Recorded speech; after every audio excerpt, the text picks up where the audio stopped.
Bueno, buenas noches a todos. Muchas gracias por participar.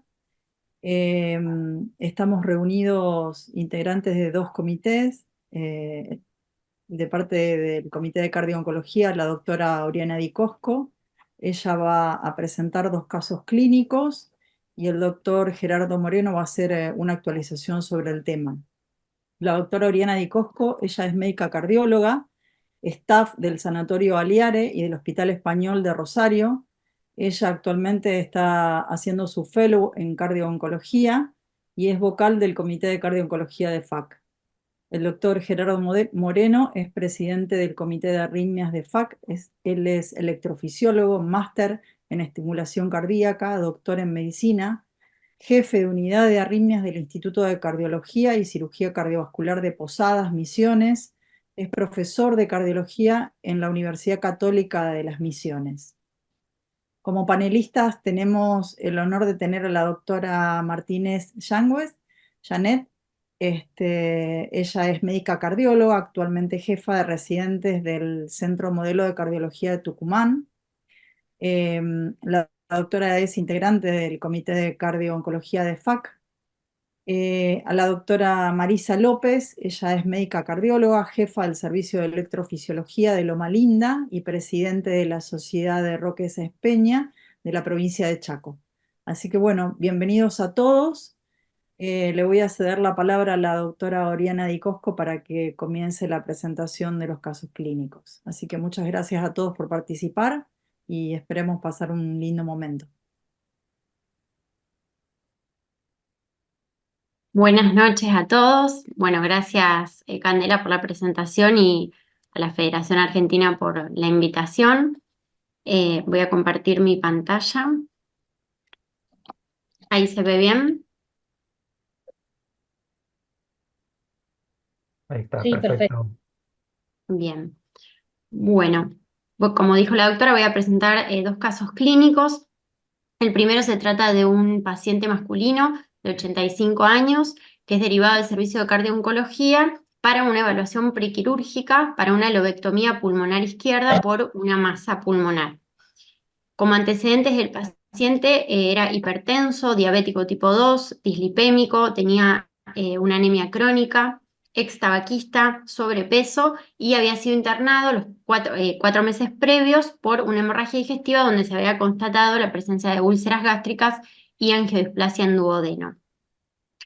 Como medicación habitual, venía medicado con irbesartán, metformina, vidagliptina, rosuvastatina, omeprazol y eritropoyetina. Dentro de la estadificación del paciente por esta masa pulmonar, se le realizan diversos estudios, dentro de ellos este PET, donde se puede evaluar la presencia de un nódulo pulmonar hipermetabólico, hipercaptante, con bordes espiculados y que contactaba con la pleura, sin otros hallazgos de jerarquía en los demás estudios. Cuando conocemos al paciente, al examen físico se encontraba con una presión arterial de 85-60, él es un paciente lúcido, con una frecuencia cardíaca de 75 latidos por minuto, al examen respiratorio, murmullo vesicular conservado sin ruidos agregados, al examen cardiovascular, la presencia de un soplo sistólico, 2/6 aórtico y también uno mitral, y la presencia de leve edemas en miembros inferiores. Se le realiza dentro del consultorio un electrocardiograma, el cual presentaba ritmo sinusal con una frecuencia de 75 latidos por minuto, un PR que se encontraba al límite, casi 200 milisegundos, un eje levemente desviado hacia la izquierda y ningún otro hallazgo de jerarquía.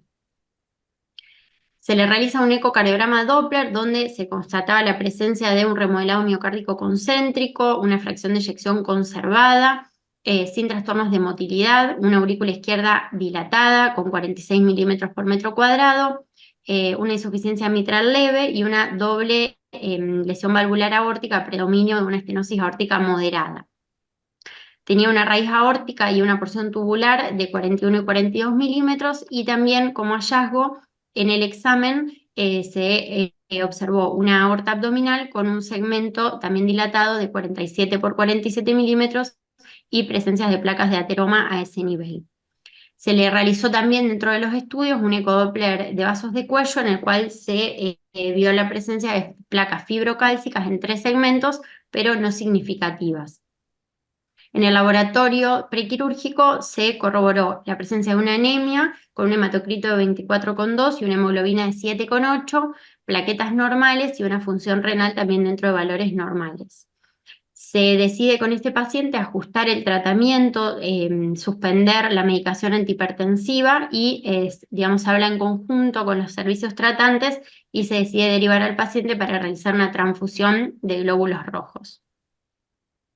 Hasta acá queríamos hacer el primer parate para hacer algunas preguntas a los panelistas y la primera es si solicitarían algún estudio de mayor complejidad para el prequirúrgico y si tienen alguna sugerencia para el preoperatorio desde el punto de vista clínico, imagenológico, de algún tratamiento previo a la cirugía. Le cedemos la palabra a la doctora Martínez o Marisa para ver si quieren hacer algún tipo de comentario y obviamente también Gerardo estás invitado a participar.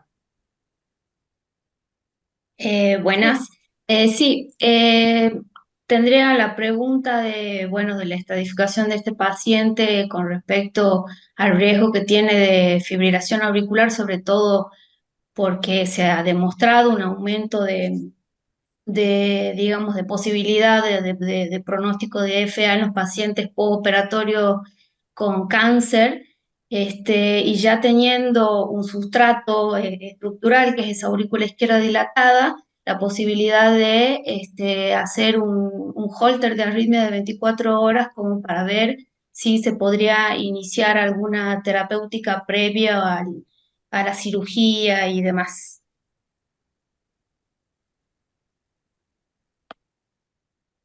Marisa, ¿querés comentar Y a algo mí me más? gusta, yo en este paciente me gustaría por ahí valorar un poco la valvulopatía, que si bien es moderada, preguntarle si tiene algún tipo de, si ustedes sospechan de que los síntomas que dijiste que había tenido, las edemas y alguna que otros síntomas más, son secundarios a la valvulopatía o se asumen que no es la causante de la insuficiencia, de los signos de insuficiencia cardíaca.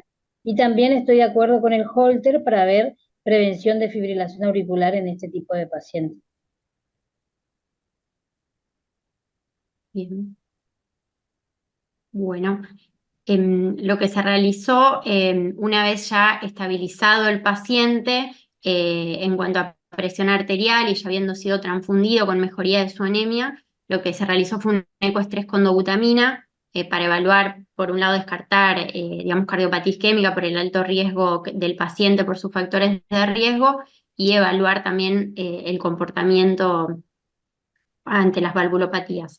O sea, se realizó un ecoestrés con dobutamina por la baja capacidad funcional del paciente para poder lograr con esfuerzo una prueba submáxima, por lo cual con dobutamina se logró dicha prueba con un índice de motilidad parietal de 1, no hubo cambios en el STT, el paciente se encontró asintomático durante toda la prueba y tuvo un normal comportamiento de la presión arterial.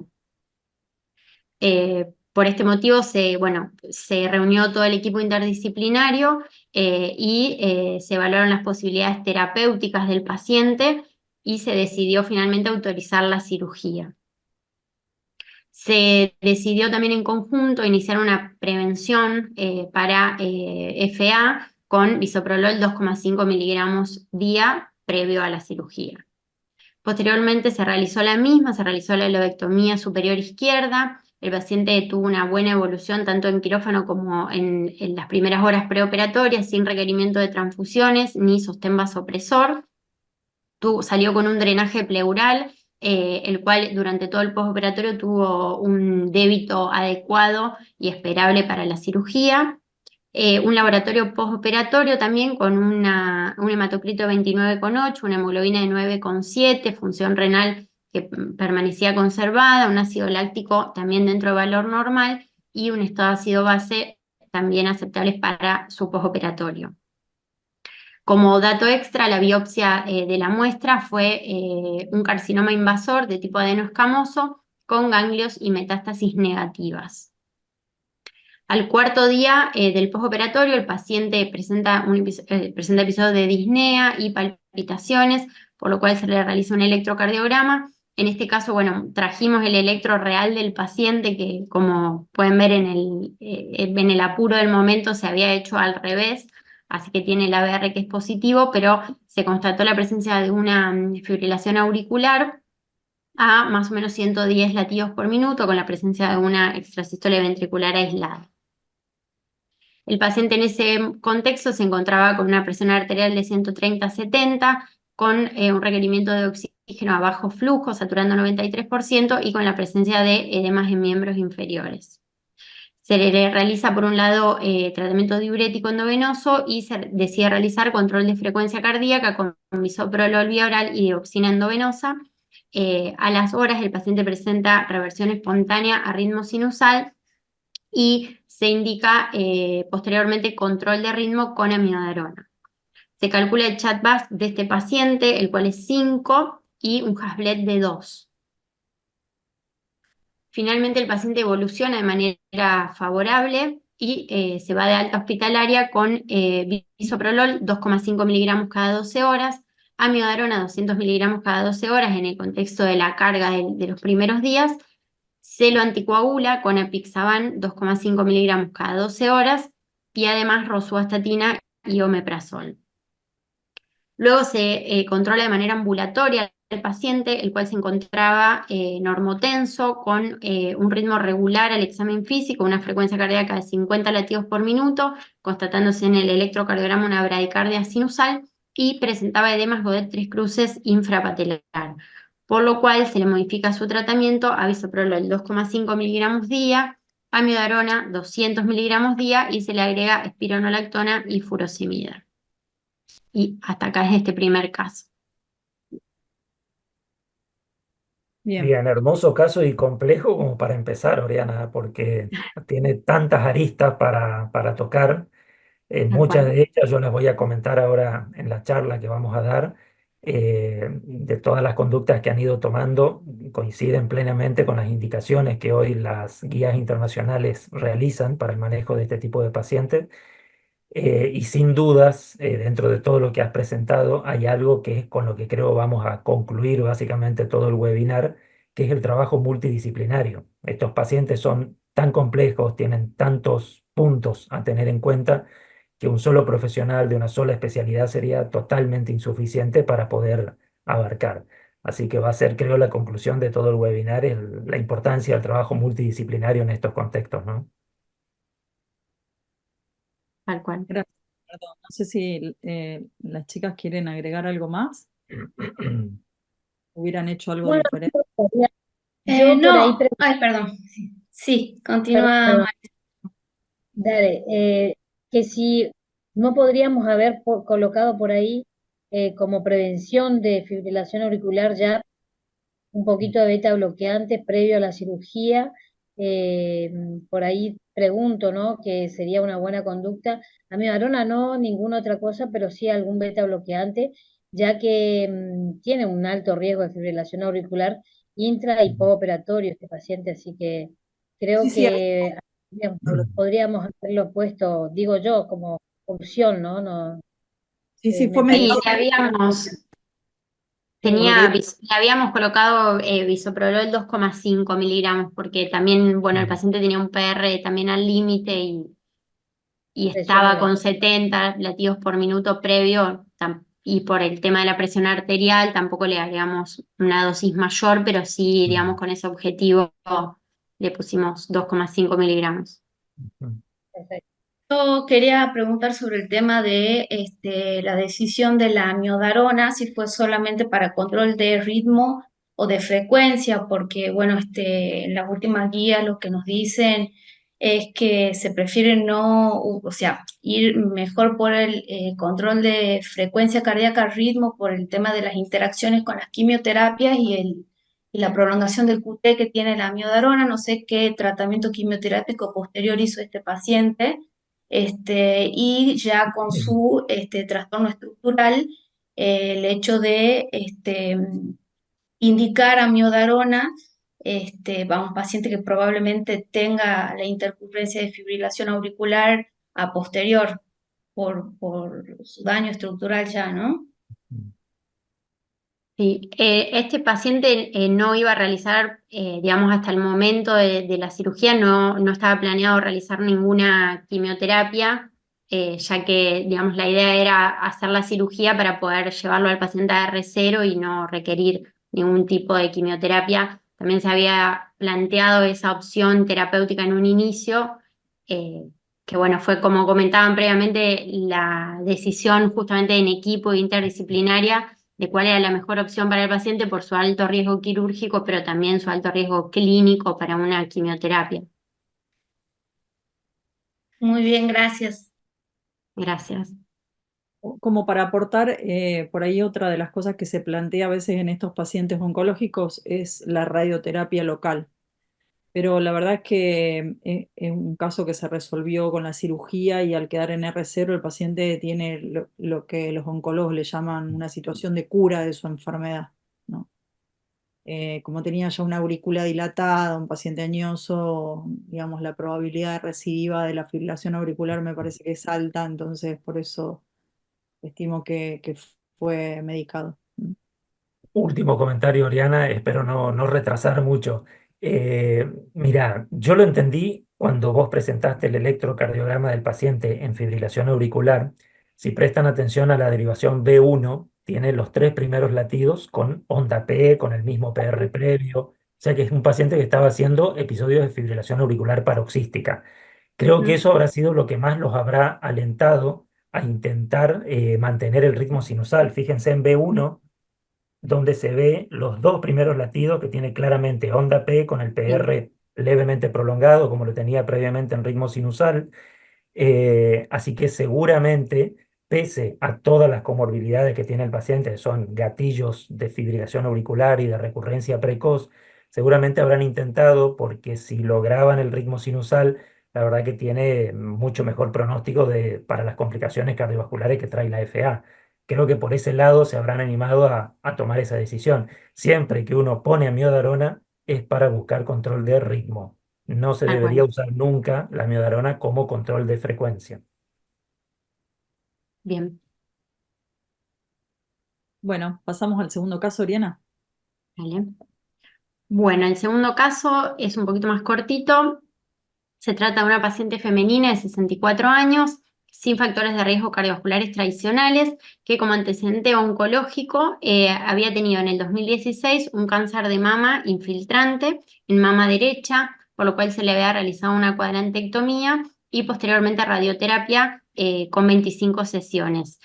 Como tenía receptores hormonales positivos, luego había realizado tratamiento con anastrozol.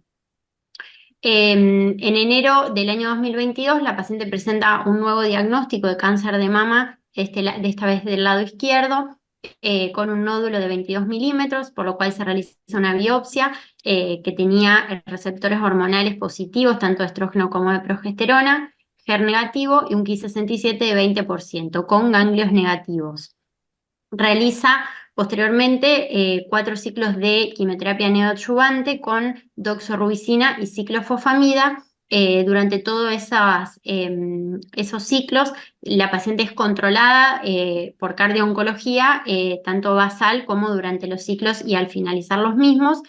Y luego inicia paclitaxel 135 miligramos cada 21 días. Durante el control cardiológico, tanto basal como posteriormente, la paciente realiza controles con ecodoppler cardíaco. Me olvidé de comentar que se había medicado a la paciente con carvedilol 3,125 miligramos cada 12 horas y losartán 25 miligramos día. Se le realizan controles cardiológicos tanto con ecodoppler basal y durante los ciclos, el cual siempre fue normal, con una fracción de eyección de 65%, con diámetros conservados y troponinas también que fueron negativas. A la paciente no se le había podido medir strain por presentar mala ventana. Una vez finalizados los ciclos con doxorubicina y ciclofosfamida, la paciente inicia, como había dicho previamente, el tratamiento con paclitaxel.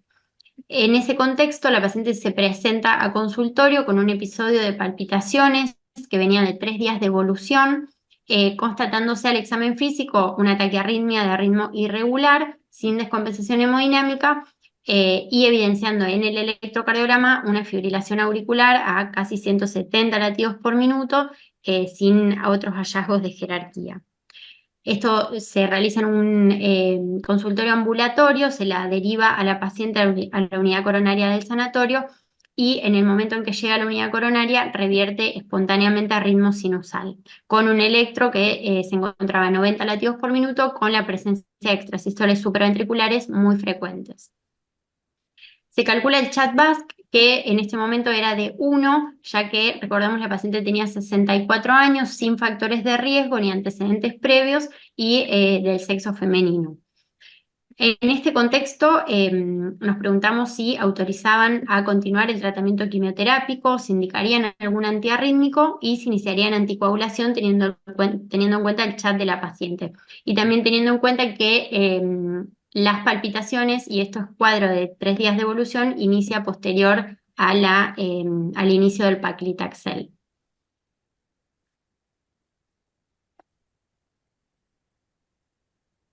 Bueno, yo si puedo opinar, un caso muy, muy interesante, la verdad, tiene muchas opciones.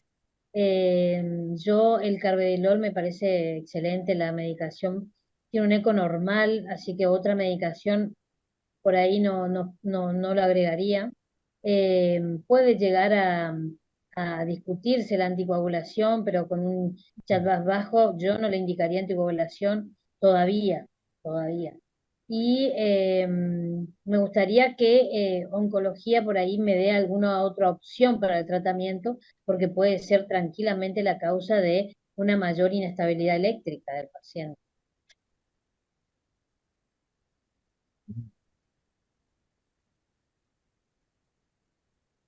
Janet, ¿quieres Sí. hacer algún comentario? Este, con el tema del QT sí está un poco discutido el tema del control del ritmo. Al momento del ingreso bueno, en el momento que se toma el electrocardiograma, calculo que estaba hemodinámicamente estable la paciente, por eso no se realizó cardioversión eléctrica, que sería el tratamiento en el caso de que lo tuviera. Sí, a posterior, el tema del control del ritmo con amiodarona y el QT es un tema muy controvertido porque hay que monitorizar al paciente.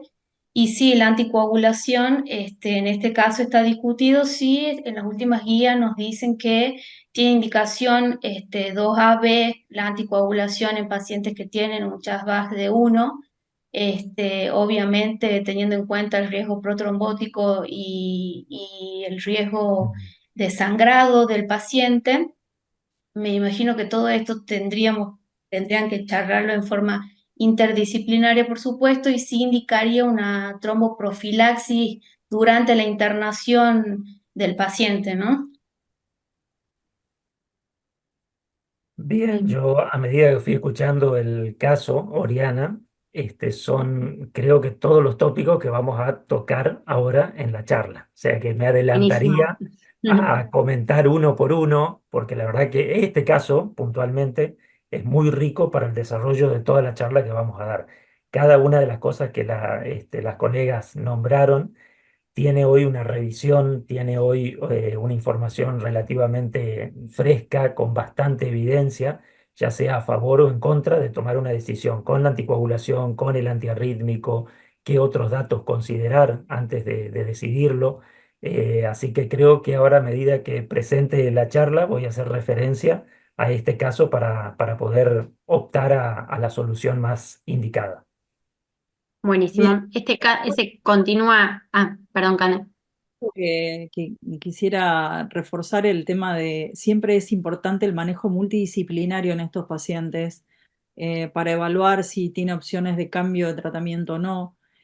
A veces las intercurrencias, dependiendo obviamente que no son motivo como para suspender la quimioterapia. Consideremos que en realidad es lo que le va a prolongar la sobrevida a esta paciente o le va a dar una chance de curación a esta paciente. Entonces, la verdad es que uno siempre trata de acompañar lo más posible desde lo que pueda desde el punto de vista cardiovascular, pero nunca, digamos, tratar de, digamos, suspender la quimioterapia. El motivo de suspensión de la quimioterapia tiene que ser un motivo muy fuerte como para que la paciente eh, o tener alguna alternativa de cambio de tratamiento. Entonces, es un dato importante a considerar, ¿no?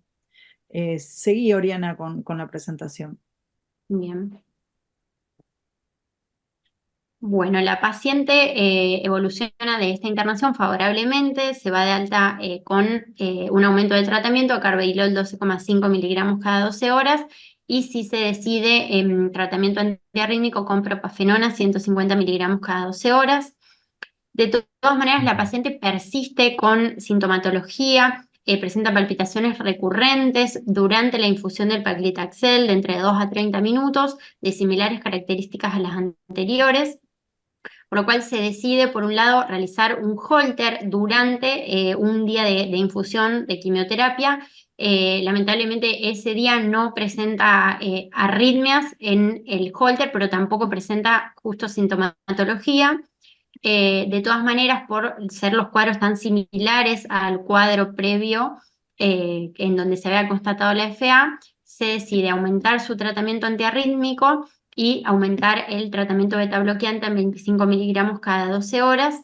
Y finalmente, por la recurrencia de estos cuadros, se decide anticoagulación con apixaban a 5 miligramos cada 12 horas. Con todo esto, la paciente mejora su sintomatología, tiene buena tolerancia al tratamiento y luego de este ajuste deja de presentar esos episodios, por lo cual, bueno, logra finalizar la quimioterapia y a los 6 meses, sin presentar nuevos episodios y sin, teniendo un holter sin arritmias, se decide, consensuado con la paciente y sus médicos tratantes, suspender la anticoagulación. Muchas gracias.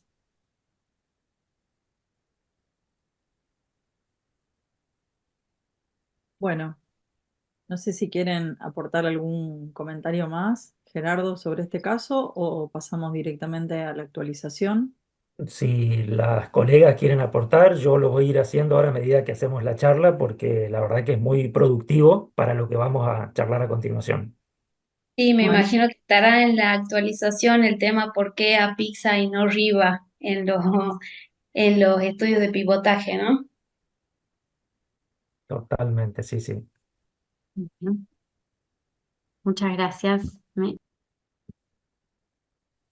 Marisa, ¿querés aportar algo más? No, no, estoy esperando la charla de Gerardo. Me parece que está más que Estamos claro más todo. que Gerardo, Muy te dejamos en pantalla y después podemos conversar nuevamente todos al final, ¿te parece? Seguro, sí, cómo perfecto. no, cómo no, cómo no. Yo antes de empezar resalto lo mismo que acaba de decir Candela al principio del webinar, que este trabajo conjunto entre dos comités, la verdad que lleva tiempo previo, tal vez ahora en una hora uno comenta mucha información científica, compartimos un lindo momento entre colegas, pero lleva varias horas previas la coordinación y sinceramente es un placer y me parece sumamente productivo escuchar voces desde distintos puntos de vista. Por supuesto, no tengo conflictos de interés y voy a comentar varios puntos de la epidemiología del cáncer y la FA, la relación estrecha que hay entre ellos. Por un lado, positivo porque el hecho de haber mejorado en estos últimos años a través de la investigación el pronóstico de los pacientes con cáncer, de disponer de muchas más alternativas farmacológicas que mejoren el pronóstico del paciente, hacen que tengamos hoy en día una población más añosa, con mayor incidencia de cáncer y, por supuesto, asociado con mayor incidencia de arritmias. Sabemos desde un estudio muy importante, el RIGARS, que incluyó 15.000, casi 15.500 pacientes, que la relación entre cáncer y fibrilación auricular es muy elevada, al cerca de alrededor del 20%, y esto es totalmente independiente de las comorbilidades que tenga previa el paciente, es independiente de los factores de riesgo, es decir, que solo la presencia de cáncer en una persona aumenta casi el 20% las posibilidades de desarrollar fibrilación auricular en el seguimiento. También, lamentablemente, los pacientes con cáncer y fibrilación auricular, comparado a los pacientes sin cáncer y fibrilación auricular, duplican el riesgo de accidente cerebrovascular, y esto va a tener mucha implicancia en la estratificación del riesgo tromboembólico que vamos a hacer en este grupo de pacientes, que es distinto al del paciente con fibrilación auricular y sin cáncer, y hasta incluso 6 veces mayor es la incidencia de insuficiencia cardíaca, asociado no solo a las comorbilidades, sino muchas veces a la cardiotoxicidad que tiene la quimioterapia o la radioterapia localizada en los pacientes con cáncer, sobre todo intratorácico. También, y desde el punto de vista estadístico, hubo un trabajo muy importante que incluyó a muchos pacientes, donde el desarrollar fibrilación auricular de reciente comienzo, primer episodio, en muchas ocasiones puede llegar a ser, a la inversa, un predictor oculto de cáncer. Se vio que en los pacientes que desarrollaban por primera vez fibrilación auricular, muchos de ellos tenían la posibilidad de que en los próximos 3 meses se haga el diagnóstico de una nueva neoplasia no conocida previamente. Desde el punto de vista fisiopatológico, el cáncer se asocia a través de 4 mecanismos directamente a la fibrilación auricular. Por un lado, la terapéutica asociada a los procesos oncológicos, ya sea quirúrgica, quimio o radioterapia, todos ellos afectan a la estabilidad eléctrica del miocardio auricular y además, por supuesto, ventricular. Las comorbilidades asociadas a los pacientes con cáncer, entre ellas los trastornos metabólicos que trae el mismo cáncer, por muchas veces trastornos malabsortivos, en el caso de pacientes con cáncer gastrointestinales, trastornos hidroelectrolíticos, infecciones, la anemia muy asociada al mismo. En otros casos, el cáncer, con su acción directa, sobre todo en los pacientes con tumoraciones intratorácicas, muchas veces metastásicas a nivel del pericardio o invasivas por proximidad. Y finalmente, los que alteran mucho al sistema nervioso autónomo, generando una importante disautonomía que otra vez altera el periodo refractario y el potencial de acción a nivel de las células miocárdicas auriculares. Todos ellos van a ir conformando el sustrato ideal para que a nivel del miocardio auricular se vayan fibrosando determinados miocitos y establezcan una irregularidad del frente de onda eléctrico, facilitando de esta manera la aparición de fibrilación auricular. También hoy en día sabemos que todos los cánceres no tienen el mismo riesgo de fibrilación auricular. Hoy, por un estudio también muy importante publicado en el 2021, sabemos que claramente las neoplasias hematológicas, como el mieloma múltiple, los linfomas, las leucemias, las intratorácicas de pulmón y de esófago o las del sistema nervioso central, son las que tienen mayor asociación estadística con la aparición de fibrilación auricular. Por lo tanto, nos preguntaríamos si específicamente en este grupo de pacientes no sería beneficioso hacer un screening mucho más exhaustivo para tratar de adelantarnos a las complicaciones que una fibrilación auricular puede traer desde el punto de vista cardiovascular. Es decir, por ejemplo, debutar con un accidente cerebrovascular por haber sido asintomática o oligosintomática y se nos pasó por alto, o haber evolucionado hacia insuficiencia cardíaca.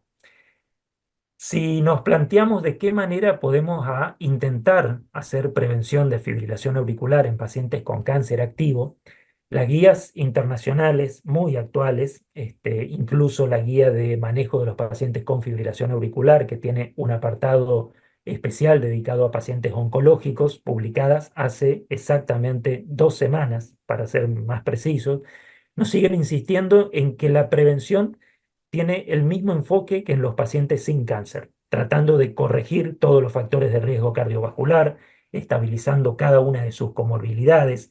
Sin embargo, en el grupo de pacientes oncológicos debemos considerar algunos factores como son las interacciones farmacológicas, tanto entre los fármacos cardiovasculares, antiarrítmicos, los antiagregantes plaquetarios que muchos de ellos toman, con los tratamientos quimioterápicos.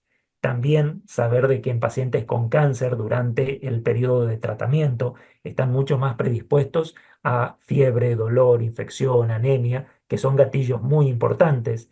En el caso de determinadas drogas oncológicas, que facilitan mucho la miocarditis inmunomediada, sería una gran complicación y se asocia directamente a la aparición de fibrilación auricular. Y hoy comentaban también qué evidencia teníamos de tratamiento farmacológico preoperatorio en pacientes que tienen otros factores de riesgo para desarrollar fibrilación auricular en el postoperatorio. Hoy la poca evidencia que hay, porque para ser sincero no es grande, está a favor de hacer tratamiento siempre que no haya contraindicaciones absolutas con metoprolol y con losartán. Con metoprolol, por un lado, para intentar bloquear la respuesta adrenérgica postoperatoria, que facilitaría la desorganización eléctrica en este grupo de pacientes, y por otro lado, en el losartán, para tratar de, a través del bloqueo del sistema renina-angiotensina-aldosterona, limitar el remodelado que se genera a nivel del tejido auricular y de esa manera estabilizar aún más su componente eléctrico. Un dato sumamente importante cada vez que nos enfrentamos a este grupo de pacientes, hoy lo preguntaban las colegas del panel, es el tipo de fármacos antitumorales que el paciente va a recibir en su tratamiento activo. Fíjense que en la grandiosa mayoría de los casos son múltiples, es muy larga la lista, he puesto parte de la misma, han demostrado una marcada asociación con el inicio de fibrilación auricular o con las recurrencias en pacientes que ya habían desarrollado fibrilación auricular. Y, por ejemplo, uno de ellos, el ibrutinib, fíjense que puede presentarse hasta en el 20% de los pacientes con dicho tratamiento el desarrollo de fibrilación auricular. Por lo tanto, en este grupo de pacientes, la asociación entre ambos tratamientos, los cardiovasculares y los tratamientos oncológicos, nos obligan a pensar permanentemente, cada vez que interactuamos, tanto en consultorio como interconsultas de pacientes internados, en evaluar en qué paciente sería indicado hacer un screening exhaustivo de fibrilación auricular para adelantarnos a su desarrollo o, ante su presencia, tomar las conductas adecuadas para evitar las complicaciones. De tal manera que uno se preguntaría, ¿en qué pacientes yo debería ser insistente con el screening, con la búsqueda de fibrilación auricular y en quienes no se ha demostrado rédito? Sabemos que la fibrilación auricular subclínica, estamos hablando de pacientes asintomáticos, lleva igualmente un alto riesgo de desarrollar accidente cerebrovascular en el transcurso de un año, casi un 2%. Es decir, que es 2.4 veces más riesgo de desarrollar un ACV que si un paciente no tiene fibrilación auricular. Ahora, ¿todos los pacientes con cáncer requieren de estar monitorizándolos permanentemente? Una pregunta que se hizo, un estudio muy grande, no dirigido específicamente a pacientes con cáncer, pero aplicable para todos ellos, hicieron un registro donde compararon pacientes en quienes se colocaba, se implantaba un monitor de ritmo, un loop recorder, durante 3 años de seguido, de tal manera que íbamos a tener el 100% de sensibilidad y de especificidad para diagnosticar los episodios de fibrilación auricular, y lo fueron comparando con simplemente hacerle un electrocardiograma o hacerle 2 veces al día un electro de 30 segundos durante 14 días, o hacerle Holter de 24, 48, 72 horas, 7 días consecutivos, o un monitoreo durante los 30 días. Como ustedes podrán ver, y como es lógico, a mayor tiempo de registro tenemos mayor posibilidad de detectar episodios de fibrilación auricular, es decir, tiene mayor sensibilidad. Y lo mismo para el valor predictivo negativo, aunque la diferencia de sensibilidad es mucho mayor que la del valor predictivo negativo. De tal manera que como conclusión de este estudio nos dice que el grupo de pacientes que realmente requiere un screening exhaustivo porque tiene altas chances de desarrollar fibrilación auricular son principalmente los pacientes mayores de 75 años que ya tienen un score de CHA2-VASc elevado y que en el seguimiento tenemos también registros de péptido natriurético cerebral elevado. Todos estos condicionantes fueron los que realmente demostraron ser independientes del resto de las variables. Es decir, que en pacientes con cáncer y en el seguimiento y durante la internación sabemos que es mayor de 75 años, hubo una diferencia también a favor de ser de sexo masculino, con un score de CHA2-VASc más elevado y un ProBNP elevado, son pacientes en quienes sí debemos seguir solicitando Holter, haciendo electro, viendo la manera de monitorizar su ritmo para adelantarnos a las complicaciones de la FA. La próxima pregunta, cuando nos enfrentamos ya directamente al paciente con fibrilación auricular, es plantear en qué grupo de pacientes va a ser conveniente solamente controlar la frecuencia ventricular y en quiénes sería conveniente intentar un control del ritmo para volverlo al ritmo sinusal. Lógicamente, la respuesta no es uniforme para todo el mundo por igual, es imposible. Lo que corresponde es definitivamente individualizar cada caso. Hay 4 otra vez motivos por los cuales nosotros vamos a considerar una u otra opción, ya sea control de ritmo o control de frecuencia. Por un lado, tenemos que ver cuán sintomático está el paciente con la fibrilación auricular, de qué respuesta ventricular tiene, qué cardiopatía de base previa tenemos, si lo descompensa o no lo descompensa. Tenemos que definitivamente adelantarnos a las complicaciones que la FA puede traer, desde la ACV a la insuficiencia cardíaca. Siempre, como nombró Candela en un momento, es implanteable, diría prácticamente, evitar la interrupción del tratamiento oncohematológico. Tenemos que buscar todas las alternativas para que justamente no modifiquemos el tratamiento del cáncer del paciente. Y por otro lado, considerar siempre a la hora de tomar la decisión las interacciones medicamentosas para cada una de nuestras conductas. No hay dudas tampoco que si el paciente la fibrilación auricular de alta respuesta ventricular en el contexto de una cardiopatía estructural significativa lo descompensa hemodinámicamente, ninguno de nosotros va a dudar que corresponde realizar una cardioversión eléctrica. Sin embargo, los problemas empiezan cuando no lo descompensa hemodinámicamente y estamos en presencia de una fibrilación auricular de reciente comienzo, primer episodio del paciente. En ese caso vamos a tener muy en cuenta la posibilidad de hacer control de ritmo, intentar revertirlo, ya sea farmacológicamente o a través de una cardioversión eléctrica programada, con todos los cuidados que corresponden. Y lo vamos a hacer principalmente en pacientes que tengan pocos factores de riesgo cardiovascular o poca historia de enfermedad cardiovascular, cualquiera sea, ¿no es cierto? Coronaria, valvular, hipertensiva. Es decir, que vamos a priorizar el control de ritmo en pacientes con FA de reciente comienzo, con pocos predictores de recurrencia de fibrilación auricular. ¿Qué pasa en la fibrilación auricular postoperatoria? Vamos a considerar básicamente lo mismo. Si se trata de un primer episodio y estamos en presencia de un paciente sin factores de riesgo cardiovascular significativos o sin una enfermedad cardiovascular importante, sería bueno que en el postoperatorio inmediato intentemos el control de ritmo. No así cuando tenemos muchos factores de riesgo o una enfermedad cardiovascular importante, vamos a ir más hacia el control de frecuencia. En el caso de un paciente con fibrilación auricular totalmente asintomático, tolerado perfectamente desde el punto de vista hemodinámico, la verdad que por la alta chance que tiene de recurrencia durante el tratamiento activo del cáncer, vale la pena solamente controlar la frecuencia ventricular del paciente para evitar de esa manera la progresión hacia insuficiencia cardíaca. Y sin dudas, en pacientes de edad avanzada, con peor pronóstico oncológico o que tienen múltiples factores de riesgo o una enfermedad cardiovascular avanzada, vale mucho la pena solo el control de frecuencia. Si miramos, podemos decir que en la mayoría de los casos, no en todos, en la mayoría de los casos, tal vez es conveniente durante la terapéutica activa del cáncer orientarnos hacia el control de frecuencia más que al control de ritmo. ¿Qué pasa cuando planteamos control de ritmo? Control de ritmo o el seguimiento a largo plazo del paciente. Siempre hablamos en estos 2 casos clínicos que se presentaron sobre tratamiento farmacológico antiarrítmico. Sin embargo, hoy en todas las guías de fibrilación auricular y ya con mucha evidencia, hablamos hasta incluso en primera instancia, en muchos casos, sobre la ablación de las venas pulmonares o distintas técnicas de ablación de fibrilación auricular.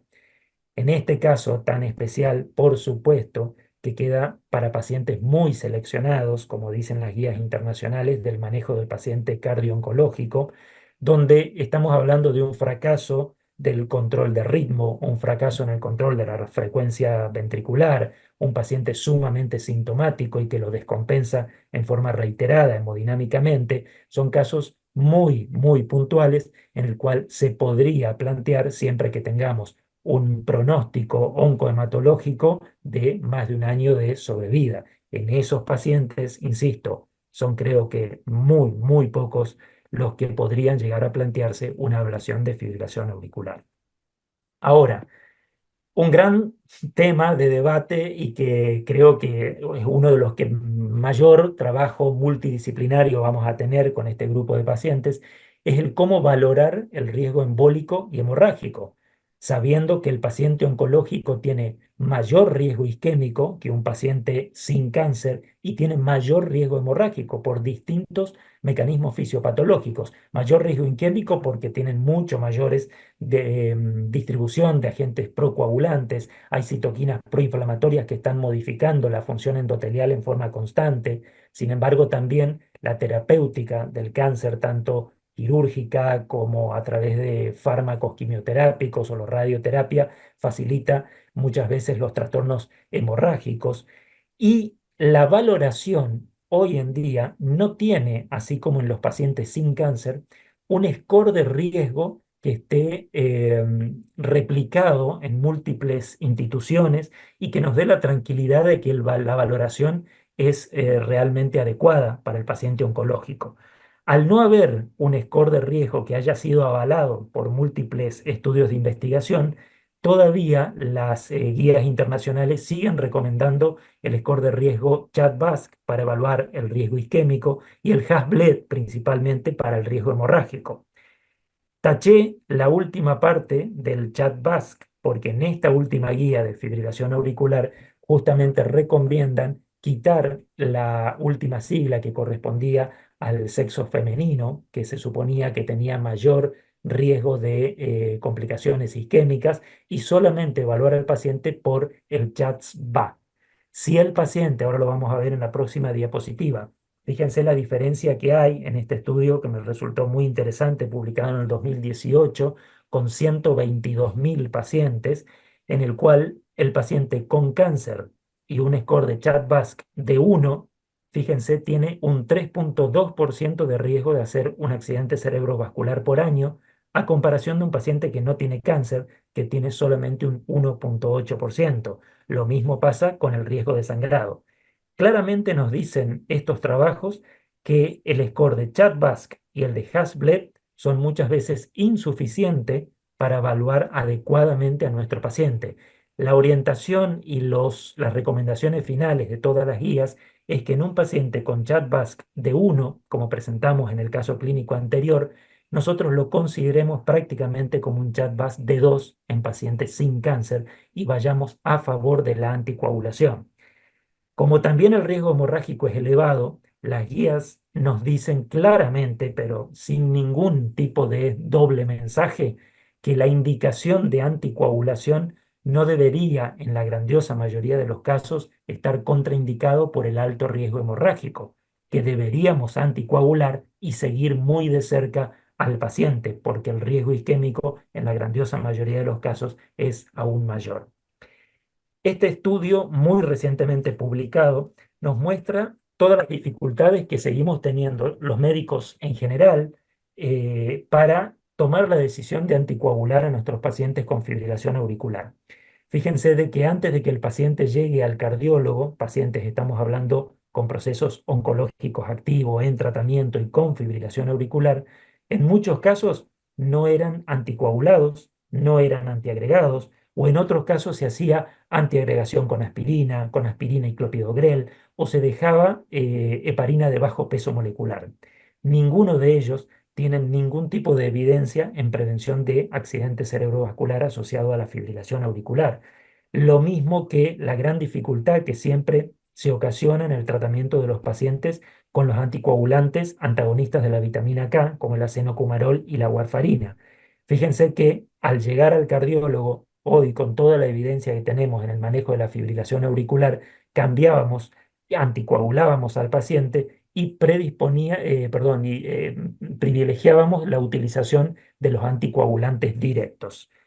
Hoy en día sabemos muy claramente, y esto se repite en toda la bibliografía actual, que no existen estudios clínicos aleatorizados específicos dirigidos a pacientes oncológicos con fibrilación auricular, de tal manera que no tenemos una evidencia sólida, indiscutible, como para decir cuál es el anticoagulante que corresponde hacer.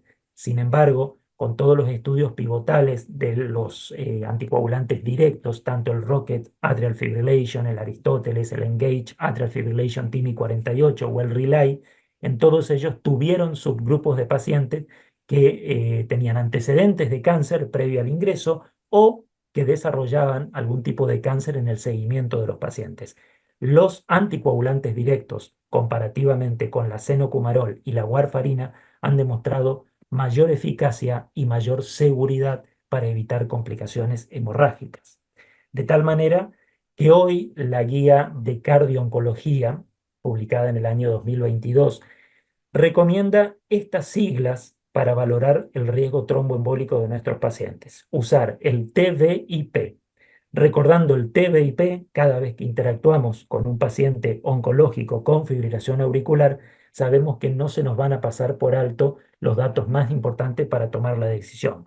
La primera letra, la T, nos habla de estratificar el riesgo de tromboembólico del paciente, hoy por hoy utilizando el CHADS-VA, sabiendo que no es ideal por falta de estudios dirigidos a pacientes con cáncer, pero es la alternativa que tenemos para tener una orientación del riesgo del paciente, considerando siempre, y esto me llamó mucho la atención en el primer caso clínico para la toma de decisión, el estadio del paciente. Porque si hablamos de un paciente en un estadio terminal, un estadio final de su patología oncológica, es una reevaluación que creo que hasta incluso viene un punto de vista filosófico y muy compartido con el paciente y con la familia para la toma de decisión. Hoy por hoy, la T nos indica usar el CHADS-VA y definir que si tiene más de 2, por supuesto que tiene indicación de anticoagulación, si tiene más de 1, pese a que la indicación es de clase 2, hoy en día en los pacientes oncológicos se orienta más a favor de la anticoagulación.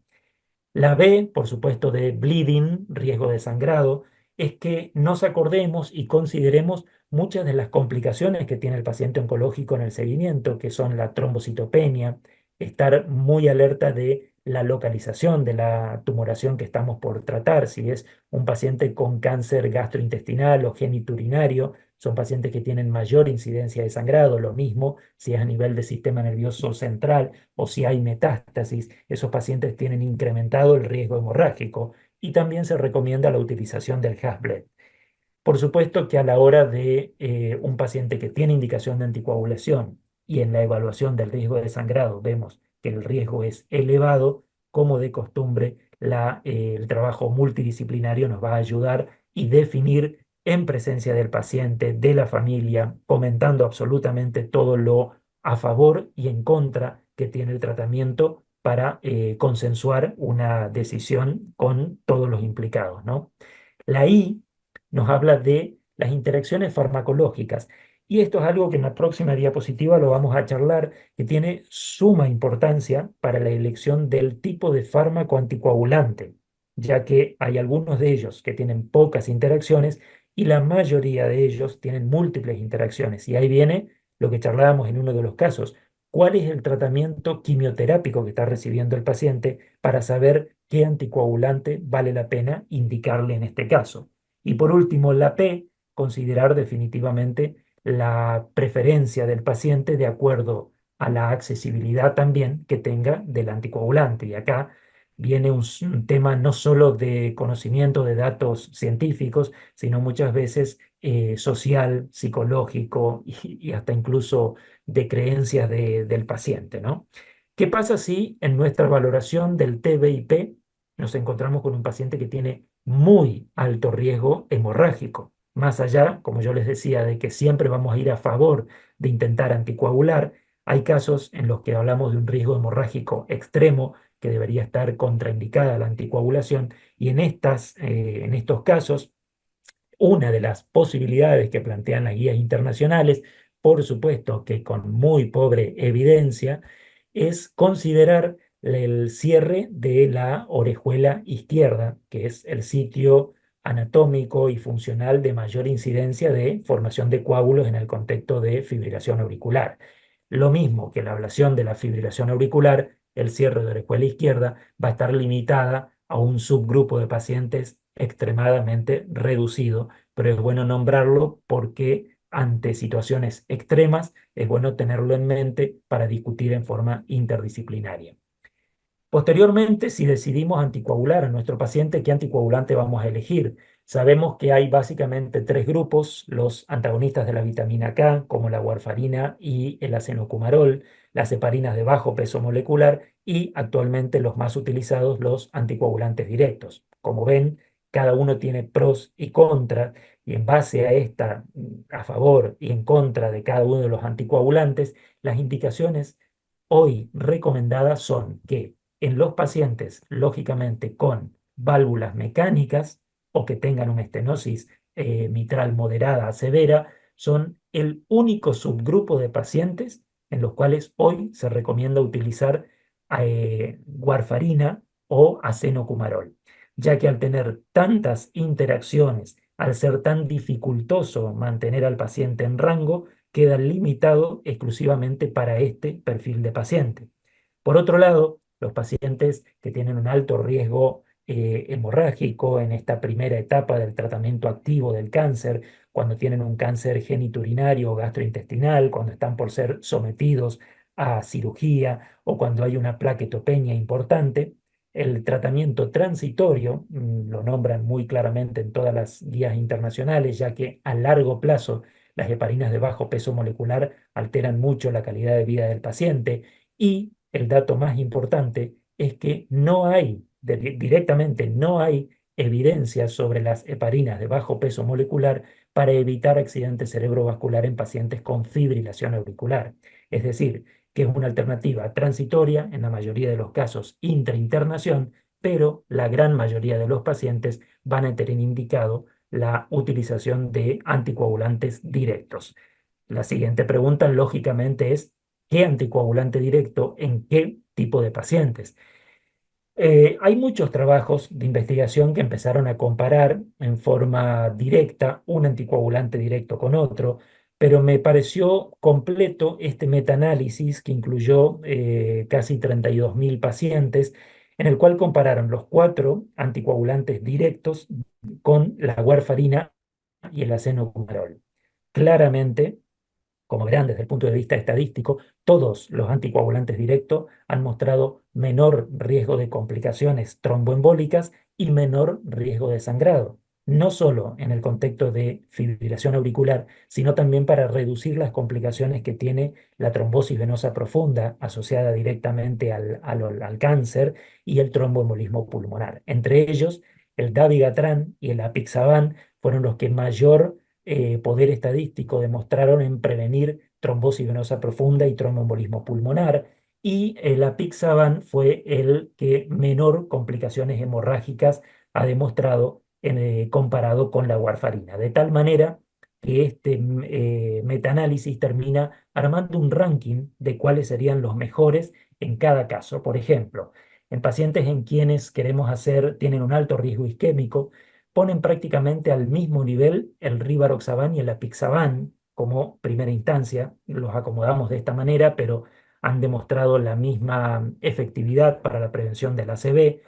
A continuación el dabigatran y por último el edoxaban, que es el que menos tiempo tiene de seguimiento. Sin embargo, los que mayores posibilidades tenían de complicaciones hemorrágicas, se invirtió por completo, donde el más aconsejado para evitar complicaciones hemorrágicas fue en primer lugar el apixaban, segundo el dabigatran, tercero el edoxaban y por último el rivaroxaban, que es el que tal vez mostró algunas complicaciones hemorrágicas más comparativamente con el resto. Un dato muy importante es que el edoxaban, pese a ser el último anticoagulante oral directo que salió al mercado y que obviamente tiene menos tiempo de seguimiento, si uno analiza los estudios pivotales de cada uno de ellos, el edoxaban es el que mayor número de pacientes con cáncer activo tuvo durante el estudio. De tal manera que si uno es estricto con cuál es el trabajo de investigación, el trabajo pivotal de los anticoagulantes directos con mayor evidencia en pacientes con cáncer activo, es el ENGAGE el que evaluó el comportamiento del edoxaban en este grupo de pacientes. Dato sumamente importante, casi todos, digo casi todos porque la excepción a esto son las heparinas de bajo peso molecular, que son las únicas que tienen una sola contraindicación, que es la capecitabina como fármaco antitumoral, ya que el resto de los fármacos antineoplásicos no tienen una gran interacción con las heparinas de bajo peso molecular y en ese aspecto son seguras para el tratamiento anticoagulante. Sin embargo, como ustedes pueden ver, yo puse solamente los fármacos antitumorales que tienen contraindicación absoluta para realizar acenocumarol o warfarina o cualquiera de los fármacos anticoagulantes orales, perdón, directos. Sin embargo, la lista es muy larga porque así como decimos, por ejemplo, para el rivaroxaban estarían contraindicados estos fármacos antitumorales, la lista continúa con de riesgo moderado, de riesgo bajo, pero la cantidad de fármacos antitumorales que interactúan con cada uno de estos anticoagulantes es muy larga. Por supuesto que es imposible tener en mente nosotros o recordar cada vez que vamos a interactuar con un paciente con fibrilación auricular qué fármaco antineoplásico tiene contraindicación con el anticoagulante que estamos queriendo indicar. Por lo tanto, sin dudas, se recomienda la utilización de aplicaciones en nuestros teléfonos móviles para poder simplemente cargar el anticoagulante que optamos para hacer prevención tromboembólica y ver con qué grado de qué manera interactúa con el tratamiento antitumoral para evitar así las complicaciones que pueden tener ambos, ya sea la ineficiencia del tratamiento antitumoral como las complicaciones hemorrágicas de nuestro anticoagulante.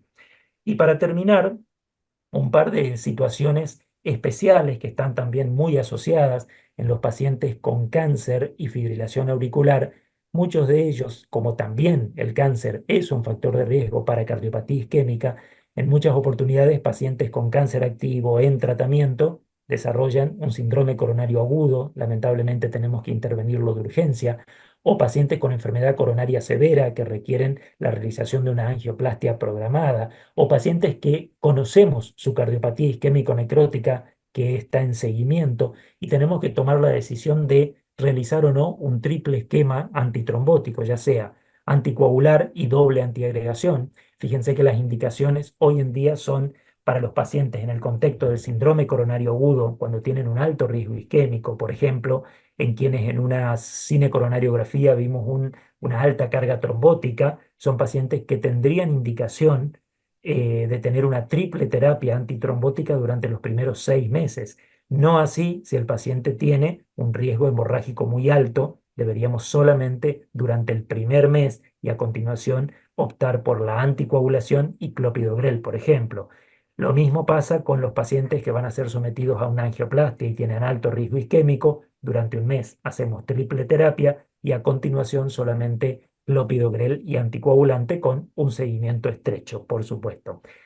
En el contexto de pacientes plaquetopénicos, dependiendo del número, ¿no es cierto? Si estamos hablando de una plaquetopenia moderada, severa o leve, se puede o no indicar un anticoagulante oral. En el caso de plaquetopenias moderadas, ya es de un manejo mucho más dinámico, ver cuál es la causa de la plaquetopenia, si va a ser transitoria o no. En ese caso se utilizan las heparinas de bajo peso molecular y, por supuesto, en plaquetopenia severa, la consulta y la discusión permanente del manejo va a ser individualizado y multidisciplinario.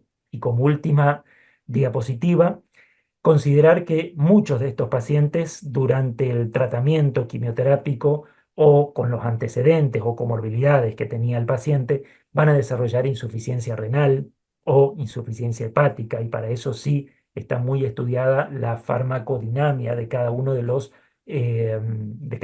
anticoagulantes, de tal manera que si hablamos de un paciente que todavía tiene una tasa de filtrado glomerular de más de 30 mililitros por minuto, podríamos utilizar los anticoagulantes directos a dosis reducidas, no así el dabigatran, que el dabigatran requiere que el paciente tenga una tasa de filtrado glomerular absolutamente normal, ya que casi el 90% del dabigatran se elimina a través de riñón. En pacientes que tengan entre 15 y 30 de filtrado glomerular, vamos a individualizar, por supuesto, pero se puede hacer una terapia vía oral con, por ejemplo, apixaban. Y en el caso de pacientes que tienen menos o están directamente en diálisis, va a ser un manejo sumamente individualizado, en la mayoría de los casos con heparina de bajo peso molecular o de manera súper artesanal y con un seguimiento estrecho con los derivados, los antagonistas de la vitamina K. Cada vez más tenemos que considerar la fragilidad de los pacientes, ya que al ser más añosos, con múltiples comorbilidades y en el contexto de un cáncer activo con una polifarmacia, son pacientes que tienen mayores probabilidades de complicaciones en el seguimiento, principalmente hemorrágicas, de tal manera que ya no solo los datos clínicos del paciente son importantes, sino que tenemos que considerar las interacciones farmacológicas, la intervención de un nutricionista que nos recomiende cómo optimizar al paciente y tener el apoyo psicológico permanente, y el contexto social pasa a tener una relevancia aún mayor. De tal manera, y concluimos con algunas recomendaciones en base a toda esta revisión y en parte a la experiencia, diciendo que por supuesto que para prevenir la fibrilación auricular en el contexto de pacientes oncológicos, lo ideal es que podamos identificar y tratar la totalidad de los factores de riesgo, mantener lo mejor controladas las comorbilidades del paciente para que tengamos menos posibilidades del desarrollo de fibrilación auricular. Acordarnos que el ya haber padecido fibrilación auricular previo al diagnóstico del cáncer o el desarrollarla durante el tratamiento activo no deberían contraindicar el uso de la terapéutica oncohematológica, y que por supuesto para la optimización total el tratamiento o el manejo multidisciplinario es el ideal. Y cuando hablamos del manejo multidisciplinario, a mí me parece muy importante destacar que sea un manejo multidisciplinario con compromiso de cada uno de los colegas que interactúan, que se involucren con el caso, que realmente consideren todas las demás aristas, no simplemente dar su opinión en forma aislada y no seguirlo al paciente, sino de que se forme un equipo real multidisciplinario para brindar las mejores recomendaciones en cada uno de nuestros pacientes. Y finalmente, si durante el tratamiento activo uno opta, en la mayoría de los casos, por una estrategia de control de frecuencia, sabemos que con eso al menos vamos a disminuir los síntomas del paciente, la progresión hacia insuficiencia cardíaca, y que son muy pocos los casos en los que sí vamos a intentar una reversión al ritmo sinusal. Aunque no haya datos directos, como dijimos, de estudios aleatorizados, hoy en día los anticoagulantes orales han mostrado en estos estudios, subanálisis de los estudios pivotales, una buena efectividad y una disminución en las complicaciones hemorrágicas. De todas maneras, lo mismo que dijimos, creo, al principio del webinar, lo vamos a repetir en múltiples oportunidades. El trabajo multidisciplinario termina siendo el secreto y la mejor alternativa para nuestros pacientes. Muchas gracias por su atención.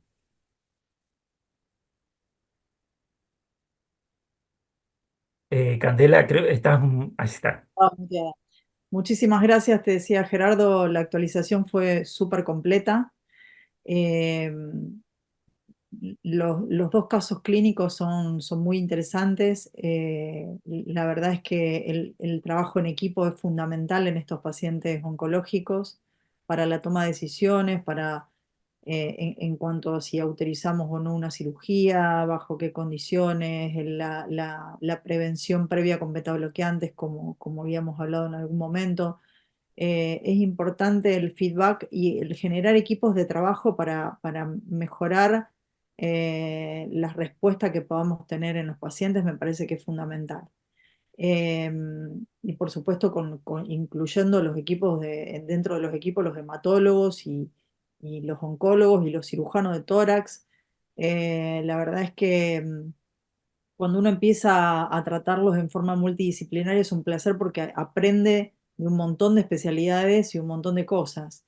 Y Totalmente. un dato que nos comentaba Luis, que está Dorcas Berro, que él está en La Plata.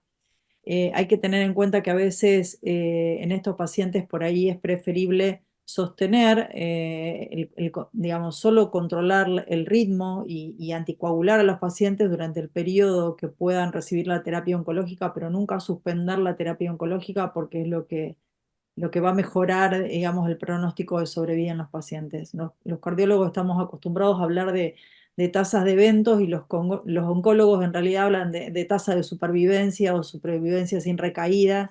Ujú. Y lo que uno busca en estos pacientes es exactamente eso, ¿no? El trabajo multidisciplinario para mejorar la calidad de ellos.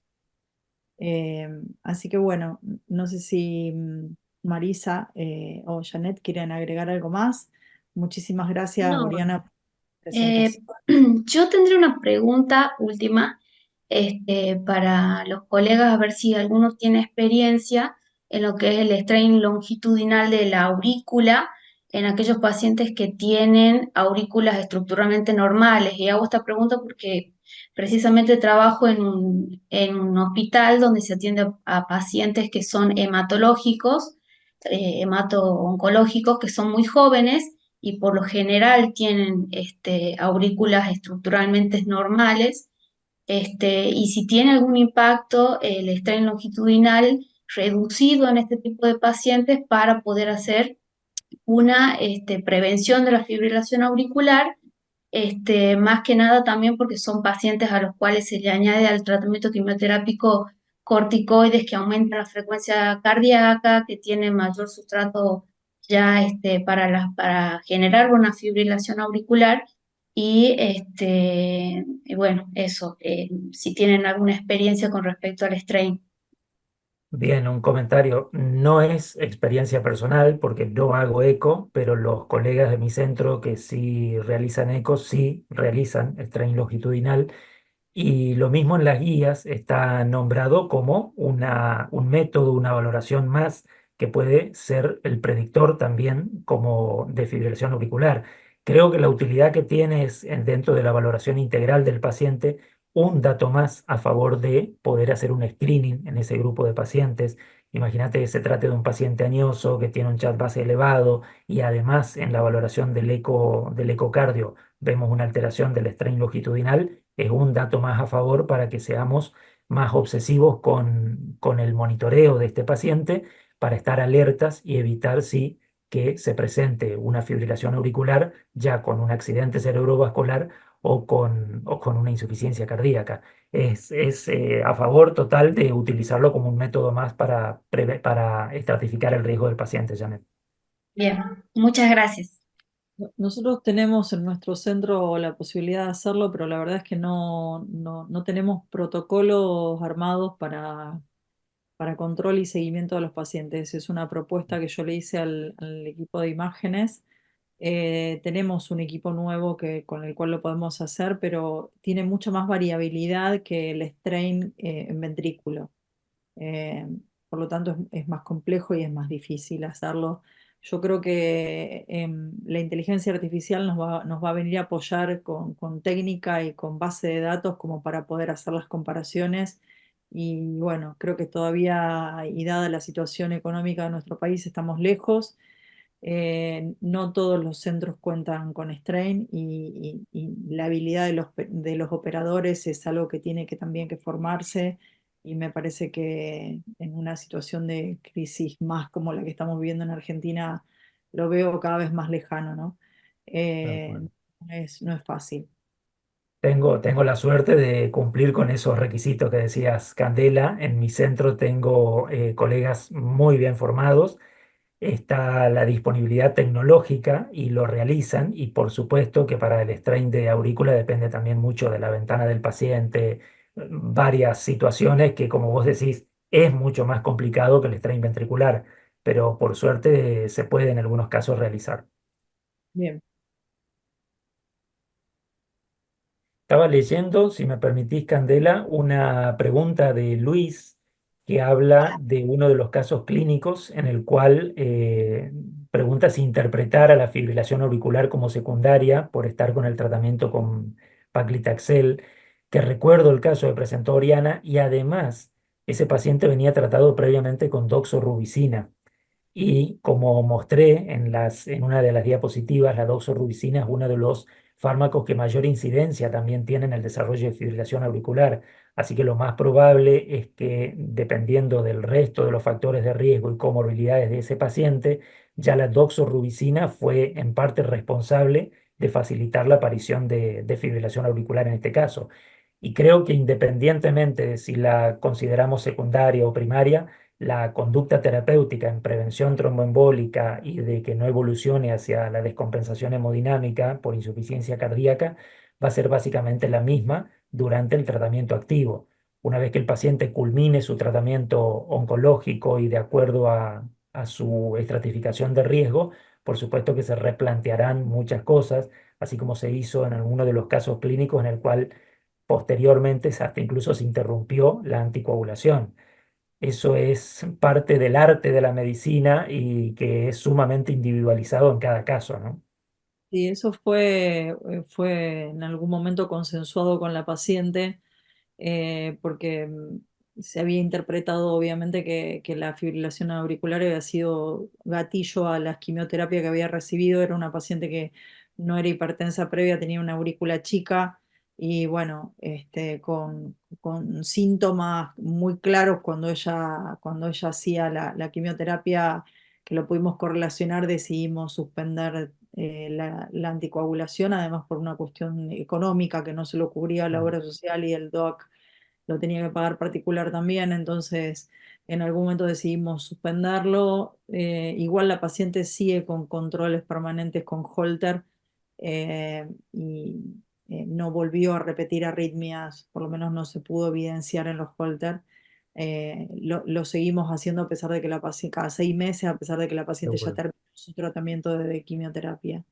Algo que me pregunté yo preparando la revisión para hoy comentarla. Cuando hablábamos de hacer el screening en estos pacientes, fíjate que estamos planteando el seguimiento con Holter, con electrocardiograma, consultas en formas reiteradas. Hoy en día está la posibilidad tecnológica de tener un smartwatch, por ejemplo, para tener registros de episodios de fibrilación auricular. Las guías todavía de cardio-oncología no nombran en absoluto porque no hay evidencia en este grupo de pacientes. Sí en los pacientes con fibrilación auricular y sin cáncer. Hoy en día hay cierta tecnología que está avalada, que se ha aprobado y que puede ser útil para el screening. No todavía por falta de evidencia, no porque no sirva en el paciente oncológico. Ujú.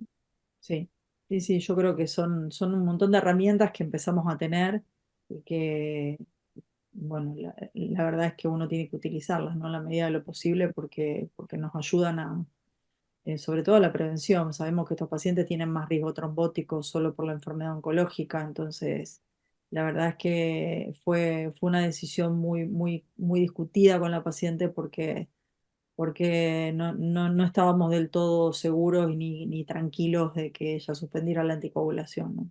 Seguro. Eh, Así que bueno, no sé si alguien quiere aportar algo más.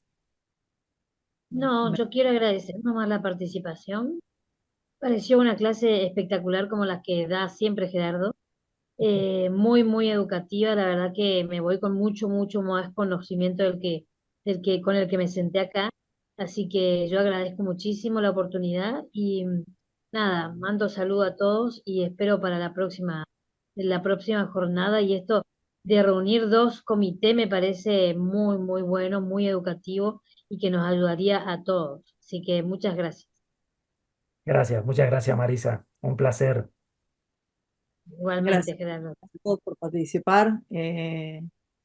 La verdad que fue muy, muy completa la presentación de Gerardo, así que hemos aprendido todos. Y gracias, Oriana, por la presentación de los casos. Así que bueno, a seguir trabajando en equipo. Muchas Muchas gracias. gracias a Gracias, todos, muy Candela. bueno. Bueno, Hasta luego, gracias. Hasta luego, Janet.